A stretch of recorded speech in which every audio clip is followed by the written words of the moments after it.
আসসালামু আলাইকুম। SSC base 2027, 28, 29 এবং 30 সালের পরীক্ষার্থী তোমরা যারা রয়েছো, তোমাদের জন্য আমার ধারাবাহিক যে সিরিজ ভিডিওগুলো ছিল সেই সিরিজ ভিডিওর আলোকে আমরা আজকে আলোচনা করব বল অধ্যায়ের আরেকটি খুব গুরুত্বপূর্ণ বিষয়, ঘাত বল কি এবং বলের ঘাত কি, এবং ঘাত বল ও বলের ঘাতের যত ধরনের অ্যাডভান্স লেভেলের বেসিক আছে তুমি কিন্তু এই ভিডিওর মধ্যে পেতে পারবে।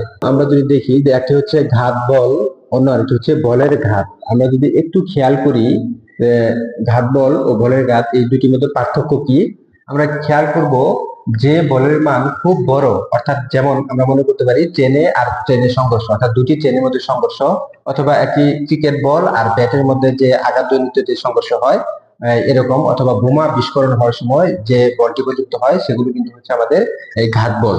অর্থাৎ আমরা ঘাত বলের সংজ্ঞাটি দিব যে বৃহৎ মানের বল খুব অল্প সময়ের জন্য প্রযুক্ত হয় তাকে কিন্তু ঘাত বল বলে। আমরা এই ঘাত বলের সংজ্ঞাটি দিতে পারলাম যে খুব বড় মানের বল অল্প সময়ের জন্য প্রযুক্ত হলে তাকে কিন্তু ঘাত বল বলে। এটি হচ্ছে আমাদের ঘাত বল।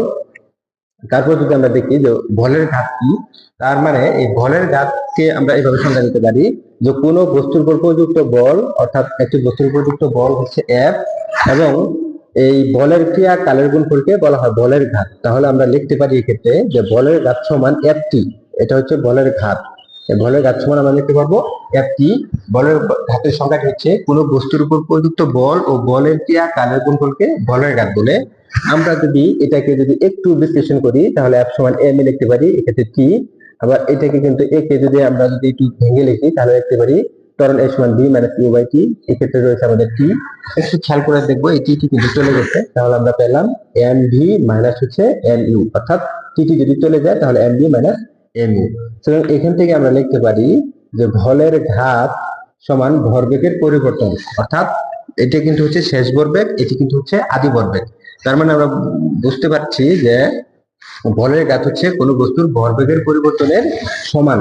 এখন পরীক্ষায় অনেক সময় প্রশ্ন আসে যে একটি বস্তুর বলের ঘাত হচ্ছে 2 কেজি মিটার পার সেকেন্ড, সেক্ষেত্রে ভরবেগের পরিবর্তন কত?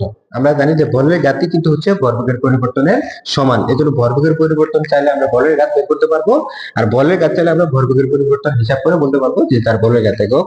এখন সবচেয়ে গুরুত্বপূর্ণ যে বিষয়টি হচ্ছে বলের ঘাতের একক কি।